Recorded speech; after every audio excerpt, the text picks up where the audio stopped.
this site. They're getting towards the spike. They don't have a lot of time to play with, but look at this, just smokes everywhere.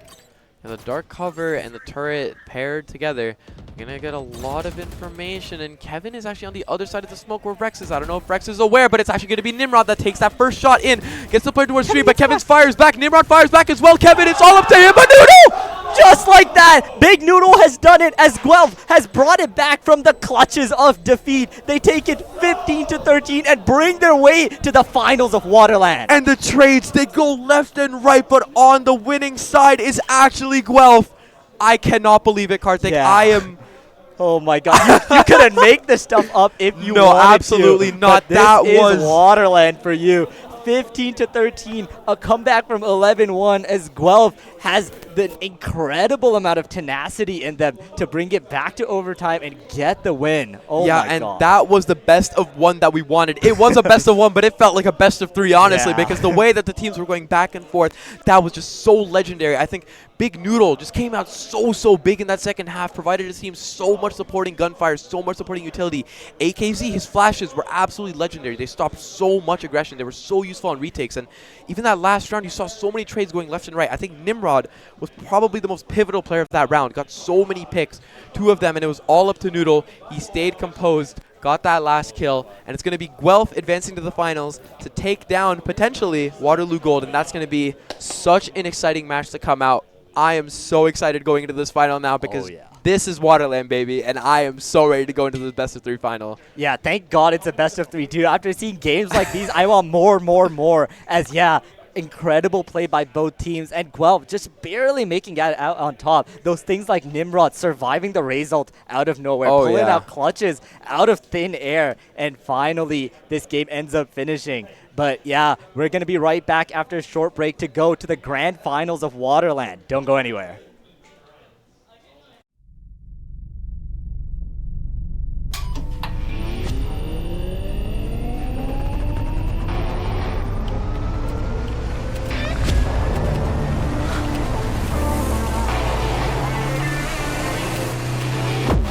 Conestoga College is setting the stage for a new era in gaming. In 2025, we're opening a state-of-the-art esports venue, a premier facility for high-performing gamers in Canada. In this 10,000 square foot facility, we're putting you in the center of the action. The facility will have 50 top-tier PC stations, 5 console stations, immersive VR stations, a team operations room, a full production suite, and a premier competition stage. Esports is a rapidly evolving industry with global viewership of 532 million in 2022.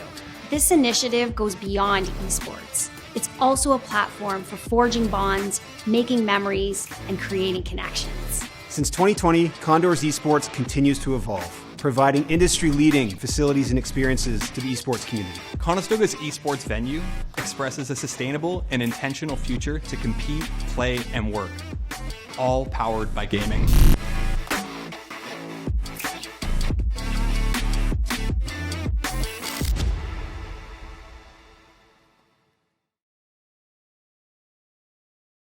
At the University of Waterloo, this is where I began my esports career. One of the most amazing opportunities I had working in esports is going to LA and playing on the LCS stage. I remember running onto the stage after my team had won and seeing the confetti fall from the sky. This was the place that had offered me so many opportunities I wouldn't have otherwise.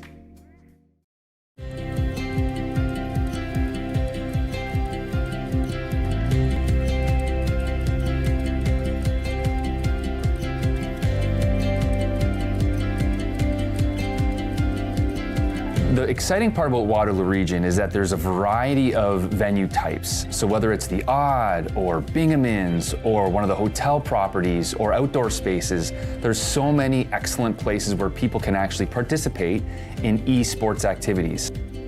We have so many amazing stakeholders and businesses that are involved and interested in esports to really do something amazing in the region. I think it has so much potential. Gaming and esports has a good fit in our community. We're an educational community with universities, a college. We're a big tech sector. We brought on a number of competitive teams that go and compete all across North America, virtually so far. We've got a stream team with our Twitch channel. It's led to a lot of student opportunities for jobs, both in our media sector and then for coaching, affecting thousands of students within this new programming over the last couple of years. We've got lots of indoor and outdoor space, which I think would serve extremely well to host and facilitate a great esports tournament or blending it with a festival. I think it would be a great event. We have the urban-rural mix that everyone from larger cities are always looking for. We have the concessions and the food and beverage and the hotels and all the things that go into hosting an event. There are so many places to choose from in the region where people can not only engage and produce a show, but where the audience and the participants can receive the information and participate in. And I think that is what makes Waterloo Region so special. You're gonna find that there's a genuine excitement for hosting esports here in the Waterloo region.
we're here. We're at the finals. How are you guys feeling knowing that your next game decides it all? I'm excited to win. How about you? Yeah, looking forward to it. First best of 3, so. Yeah, let's go. For Waterloo, are you guys feeling pressured as Waterloo residents fighting for the first ever WaterLAN? I feel a little bit responsibility since it's hosted by Waterloo that we should win it, but we're not nervous or anything. That's good. And Guelph, I know you said this is your guys' first LAN, right? How are you guys dealing with the pressure of getting into your first finals? I mean, we're just hyped, you know. Yeah? Like 11-1 comeback just now. The boys are pumped, so we're just going to go out there and give it our all, I think. Okay, then I think it's time for predictions. How do you guys think the series are going to go? Waterloo first. I feel like it'll be a close game, but I think 2-0 Waterloo. Let's go. And Guelph, what do you got to say to that? I want to say it's going to be a close game, but we've literally only scrimmed 2 maps with this new team. So hopefully it's close. I mean, hopefully, 2-0 Guelph, yeah, woo, but, we'll give it our all and see how it goes. Yeah, okay. And everybody at home, make sure you're writing down your predictions. We'll see what's going to happen. And any last words to your opponents that you have them right here? Anything you want to say? Good luck, brother. Yeah, good luck to you as well. Okay. Well, it's just about that time. We have 2 amazing teams that came from 2 crazy comebacks. It's time to see who comes out on top.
Hello, everyone. Welcome back after that crazy game as we get into these grand finals. And before we get into it, we just want to talk a little bit about the sponsors who made this amazing tournament possible. We've got the WREC, the Pinup Arcade Bar, Esports Canada Post-Secondary, and of course the schools themselves, Conestoga Condors and the Warrior Esports, who've really done so much work and helped us out in creating this amazing WaterLAN tournament. Yeah, and of course, thank you to the audience who've been viewing and supporting any teams, or even if you're just coming in here to watch. We'd like to thank all of you for joining us, and we'd like you guys to stay because we have a very exciting matchup coming in.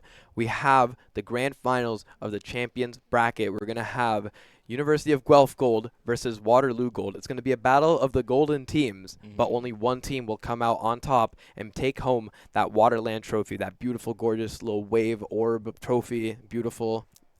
I said beautiful, right? But yeah. Anyways, one team is going to be taking that trophy home, and it's going to be a best-of-3 format. Each team will be, banning a map until 3 maps remain. The team will play those 3 maps. Coming off a little bit about our teams, if you are just tuning in, our first team that we have here is University of Guelph Gold, who are just coming off an absolutely insane victory over Condors Esports. They were down 1-11 at the start of the half, but they came back and they won. I believe it was 16-14. An absolutely legendary performance coming out of University of Guelph Gold to secure themselves into the finals. And University of Waterloo, throughout this entire quarterfinal, this championship bracket, the quarterfinals, the semifinals, they've been riding really high. They came off that insane comeback on St. Clair Academy where they were down 3-9, and they came back, pushed through, won every single round on their, I believe it was their defense. Now going in, it's their semifinal game. They were up against OTSU, put out a dominant performance on Ascent. And now they found their way into the finals. University of Waterloo Gold and University of Guelph Gold. Both teams are looking so solid. I'm so excited to go into this match. And both teams are just riding so high on adrenaline. And I think this map could go, or this match, the series could go anyway. So how are you feeling about this? Yeah, I mean, I hope these current matches have been a sign of things to come. We've got a 9-3 comeback and 11-1 comeback. As both of these teams, they're really shown their fortitude, their willpower, right? It's not over till it's actually over. And it's just crazy. Like, no game has been just like stomps recently. All of these games have been so close so far, and it really shows this top level of the teams is just neck and neck right now. And we saw Guelph barely beat Waterloo when they first faced off in the group stage, but Condors beat Guelph and Guelph took it back. So these teams are, it can go any way, and I'm just so glad it's a best of 3 now because we get to watch 3 whole matches of these action-packed games. Oh yeah, and like I said before, a lot of these matches, they feel like an immovable object versus an unstoppable force. Just both teams are just fighting it out, and it seems like neither team wants to give up. And right now, that's going to have to be the name of the game. Both of these teams are not going to want to give up. It's a really tight matchup, you know. Waterloo, they've been riding high. They really want to dial in. They want to go in for this, and they've been very dominant in a lot of their best of 3s. You know, sometimes they'll give up first map, but then they'll win the last 2. Sometimes they'll just clean 2-0. They've been so promising when it comes to their best of 3 format, and they've been doing so good in other tournaments as well. And we've also seen the same with Guelph. Guelph has been so dominant in a lot of the tournaments that they've been in, and these 2 teams are like absolute powerhouses in this tournament. And other teams, you know, even though it's been like a single elimination, 1 game and you're out, other teams have put up such a performance. Like you mentioned previously, St. Clair previously beat out Waterloo. Waterloo beat them out, and now Guelph has previously beaten Waterloo, and maybe, you know, Waterloo can come out victorious here. Whether or not they do, whether they understand the game that Guelph is trying to play, that's going to be entirely up to them. And now we're going into the map selection. I think for the first time in this entire tournament, we're seeing Haven. I don't know. We did cast it once here. Oh, thank Haven goodness. has been there, but yeah, it's going to be Haven to kick it off. Bind second, and good old Lotus, you know, the map where dreams come true, where comebacks are made to end it off. I mean, this just, it's not so scripted. Perfect. It's so not perfect. Scripted. It's like the start, the middle, and the finish. It has to be Lotus. It seems like every team's Roman Empire right now has been Lotus. Every team just wants to go in, play Lotus. They're so prepared on it. And then we're always seeing these like mirrored compositions. So whether we see that again, whether the teams have already discussed beforehand whether they want to do something unique or how they're going to counter it, it's all in their hands right now. And going in to the map select here, we have unique covers on the side of University of Guelph Gold. We have 3 ISOs. Yeah, pay no attention to that. No ISOs will be picked in this grand final. I'm 99% sure on that. But yeah, we've got a pretty established meta on Haven so far. Both of these teams going for the Viper, probably going to be picking up Sova as well. And yeah, we've seen a lot of double controller finding a lot of success just because of all the fakes and the map control that you're able to get. And Killjoy has been that premier sentinel on Haven that everyone's been trying to go for. Yeah, and one of the unique things about University of Waterloo's composition is they tend to put Havocs on Yoru, and he's actually been going crazy, I think, on Yoru. Like, I think there was a map where he dropped like 33 or 32 kills. He was absolutely dominating, and whether or not he's able to replicate that sort of performance against University of Guelph Gold could be all the deciding factor of this entire matchup. And for the most part, it seems like their compositions are going to be mirrored, but it is going to be a battle between the Jet pick and the Yoru pick, and which team is able to consolidate with their duelists better and organize a plan for their attacks, their retakes, their defenses, anything. And whether or not that Jet is going to come out on top or that Yoru is going to come out on top. And this can go any way. I mean, we're locking in here. We're getting into... Oh, yeah. We're so close. Go. I can almost taste it. We're getting into the first map of this grand final, and I'm just so excited to see, you know, maybe we'll get a Yoru outplay here and there. Oh, yeah. Maybe we're going to get, you know, some Jet dashes in, some crazy knife plays. And, you know, that Blade Storm can be absolutely devastating on any sort of round. So... Guelph, you know, we've seen Cheddar's performance and how crazy he goes on duelists and how he's able to get in that early aggression, go in, and get his team so much space. And I think he's going to be able to do just as effectively on an agent like Jet. And Havocs, he's been a force to be reckoned with in a lot of his games. He just goes in. And that's not to say that the other players of Waterloo aren't there. They all carry their weight so well. And it's the same case with University of Guelph. Every player is just so evenly matched. And I think this is truly going to be a battle of the greats. The two top teams right now at WaterLAN as we head into the first map of the grand finals. I'm excited, Karthik. Are you? Oh, yeah, we're about to get it started. Ladies and gentlemen, we got a Yoru in game one. Haven starting off as Havocs. We're going to see what kind of shenanigans he's going to come up with. As we've got a little bit of role swapping, too. You got Trill on the controller this time while Toph goes Sentinel. They're really switching around, trying to play to the strengths of those individual agents. And I'm sure both teams have had a lot of practice on this map. But here we go. The grand finals have begun. And already, you know, this time, if you haven't been paying attention, University of Waterloo is going to be on the attack side while University of Guelph is on the defender side. And a map like Haven is similar to Lotus, where having those three sites, it gives the attackers a lot of mobility, a lot of room to play around in multiple different sites. And you can already see that Cheddar is pretty much controlling all of C main, and that's one thing that Guelph can lock down. Haver's actually going to be getting a little bit tagged up from the Killjoy turret as... creeps up into this dark cover, but AKZ, he's on the other side and he's prepared with the classic in hand. Yeah, Yoru's just sitting in the smoke, and they're working so silently here. One person shooting the Killjoy turret, and that's the only noise they've made. The Wolf is going to see both of them, though. So now, Guelph is going to be coming in to cover as Havoc getting onto the site. Two people backside. AKC is able to pick up one as Havoc's coming around the side. Gets one, but traded out instantly as, oh my god, Guelph is just shooting them down as now it's just Killjoy left on this site. We're going to see if she's going to make her way up short or she's just going to be shut down. Yeah, and he's trying to creep up. Toph doesn't really have a lot to work around, especially if all four players of Guelph are on one side, and it's going to be Cheddar taking him down with the headshot. And you saw Noodle there on 1 HP. Things could have gone really scary there if he died there, but it's going to be a very clean round coming in from the side of UFG, and they're riding happy off that. 4 spies all around, Spectres and the Marshal in hand of Cheddar. Yep, really clean round coming in. They held the site down so well. So now they're going to be able to force up a lot of these Spectres and Marshals. And when you're looking at the bonus that comes next, right? A lot of teams try and go for like the Bulldog, try and get some rifles in there. And there you go. Rex has picked up one now. But right now, every one of them is buying. And there's no like saves for the bonus or anything. So they're really just trying to hone this round and make sure they get it down. And Light's crosshair, it's like, I don't know if you guys can see, it's like that little heart.